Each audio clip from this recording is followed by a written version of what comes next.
Assalamualaikum warahmatullahi wabarakatuh. Salam sehat untuk kita semua. Hai, kita berjumpa lagi dalam pembelajaran bahasa Indonesia. Kali ini kita akan belajar bersama tentang macam-macam citraan dalam puisi. Dan di akhir pembelajaran, kalian diharapkan dapat memahami macam-macam citraan yang terdapat dalam puisi dengan baik. Kita mulai dari pengertian puisi. Puisi adalah satu di antara bentuk karya sastra yang banyak disukai karena disajikan dalam bahasa yang indah dan sifatnya imajinatif. Menurut Kamus Besar Bahasa Indonesia, puisi adalah ragam sastra yang bahasanya terikat oleh irama, matra, rima, serta penyusunan larik dan bait. Sedangkan citraan merupakan kata atau susunan kata yang dapat menimbulkan efek khayalan atau imajinasi pada diri pembacanya. Citraan erat kaitannya dengan pengalaman indrawi yang dirasakan oleh penyair atau pembaca. Jadi, citraan dalam puisi digunakan untuk memperkuat kesan puisi sehingga pembaca atau pendengar turut merasakan apa yang ada dalam puisi secara nyata. Menurut Suminto Asayuti dalam buku Berkenalan dalam Puisi menyebutkan adanya 7 macam citraan. Macam-macam citraan tersebut yaitu citraan penglihatan, citraan pendengaran, citraan perabaan, citraan penciuman, citraan pengecapan, citraan gerak, dan citraan perasaan. Yang pertama, citraan penglihatan. Merupakan citraan yang ditimbulkan oleh indera penglihatan atau mata. Seolah-olah dapat melihat sesuatu yang sebenarnya tidak terlihat. Menurut Burhan Nurgiantoro, citraan ini terkait dengan pengkonkretan objek yang dilihat oleh mata, yakni objek yang dapat dilihat secara visual. Yang kedua, citraan pendengaran, yaitu citraan yang ditimbulkan oleh indera pendengar atau telinga. Seolah-olah dapat mendengar sesuatu yang diungkapkan melalui citraan tersebut. Herman J. Waloyo dalam buku Teori dan Apresiasi Puisi menjelaskan, jika penyair menginginkan citraan pendengaran, maka pembaca seolah-olah dapat mendengar sesuatu saat sedang menghayati sebuah puisi. Yang ketiga, citraan perabaan, yaitu citraan yang melibatkan indera peraba atau kulit seperti kasar, lembut, dan basah. Situmorang dalam buku puisi Teori Apresiasi Bentuk dan Struktur menjelaskan, citraan perabaan berkaitan dengan kulit yang menyebabkan pembaca seolah merasakan sesuatu di bagian kulit seperti rasa dingin, rasa panas, rasa nyeri, atau rasa gatal. Yang keempat, citraan penciuman, yaitu citraan yang berhubungan dengan indera pencium atau hidung. Seolah-olah objek yang dibicarakan berbau harum, busuk, anjir, atau jenis bau lainnya.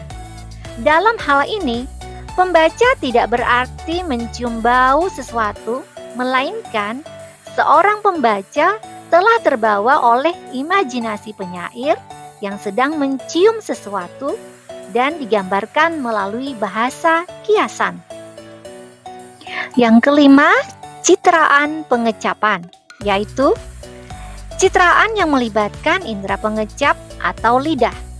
Seolah-olah kita dapat merasakan sesuatu yang pahit, asam, manis, dan kecut. Hal ini sesuai dengan pendapat Sitomorang bahwa dengan membaca atau mendengar kata-kata atau kalimat-kalimat tertentu, kita seperti mencicipi sesuatu yang menimbulkan rasa tertentu. Yang keenam adalah citraan gerak, yaitu citraan yang secara konkret tidak bergerak, tetapi secara abstrak, objek tersebut bergerak. Hal ini sesuai dengan pendapat Sitomorang bahwa citraan gerak adalah gerak tubuh atau gerak otot yang menyebabkan kita merasakan atau melihat gerakan badan atau gerakan otot-otot tubuh. Diksi mengejar, memanjat, meraih, dan melompat yang dibaca seolah-olah membuat pembaca ikut melihat gerakan badan tokoh tersebut. Kemudian yang ketujuh adalah citraan perasaan. Merupakan citraan yang melibatkan hati atau perasaan sehingga membantu kita dalam menghayati suatu objek atau kejadian yang melibatkan perasaan. Contoh, perasaan yang disampaikan adalah perasaan bahagia, suka, gembira, marah, cemas, sedih, pilu, dan perasaan lainnya. Nah, berdasarkan penjelasan citraan tersebut, mari kita dengarkan pembacaan puisi yang berjudul Ibu karya D. Zawawi Imron berikut ini. Ibu karya D. Zawawi Imron. Kalau aku merantau, lalu datang musim kemarau, sumur-sumur kering, daunan pun gugur bersama reranting. Hanya mata air matamu, Ibu, yang tetap lancar mengalir. Bila aku merantau, sedap kopiur susumu dan ronta kenakalanku. Di hati ada mayang siwalan memutihkan sari-sari kerinduan. Lantaran hutangku padamu tak kuasa ku bayar. Ibu adalah gua pertapaanku, dan ibulah yang meletakkan aku di sini. Saat bunga kembang menyemerbak bau sayang, Ibu menunjuk ke langit, kemudian ke bumi. Aku mengangguk meskipun kurang mengerti. Bila kasihmu ibarat samudra, sempit lautan teduh, tempatku mandi, mencuci lumut pada diri, tempatku berlayar, menebar pukat dan melempar saung. Lokan-lokan, mutiara dan kembang laut, semua bagiku. Kalau aku ikut ujian, lalu ditanya tentang pahlawan, namamu Ibu, yang kan kusebut paling dahulu. Lantaran aku tahu engkau Ibu dan aku anakmu. Bila aku berlayar, lalu datang angin sakal. Tuhan yang Ibu tunjukkan telah ku kenal.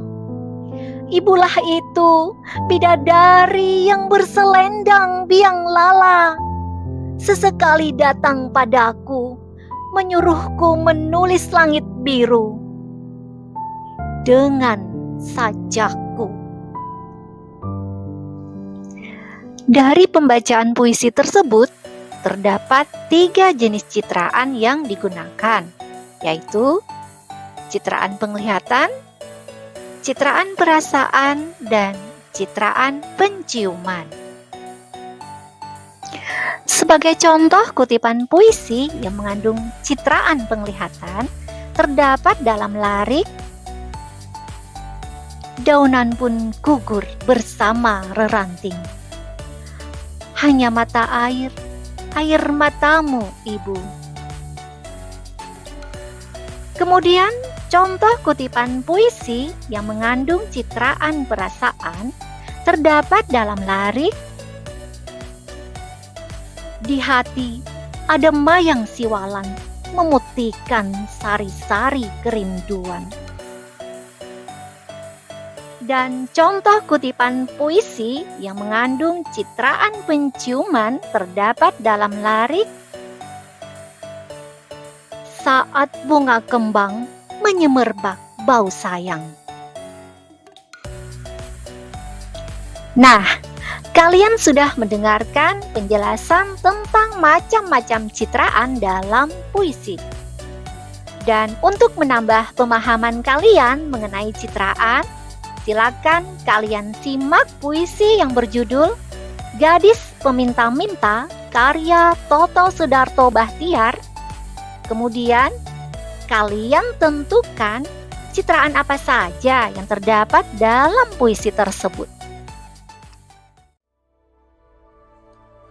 Gadis Peminta-Minta karya Toto Sudarto Bachtiar. Setiap kita bertemu, gadis kecil berkaleng kecil. Senyummu terlalu kekal untuk kenal duka. Tengadah padaku pada bulan merah jambu, tapi kotaku jadi hilang tanpa jiwa. Ingin aku ikut gadis kecil berkaleng kecil, pulang ke bawah jembatan yang melulur sosok, hidup dari kehidupan angan-angan yang gemerlapan, gembira dari kemayaan riang. Duniamu yang lebih tinggi dari menara katedral, melintas-lintas di atas air kotor, tapi yang begitu kau hafal. Jiwa begitu murni, terlalu murni untuk bisa membagi dukaku. Kalau kau mati, gadis kecil berkaleng kecil, bulan di atas itu tak ada yang punya. Dan kotaku, oh kotaku, hidupnya tak lagi punya tanda.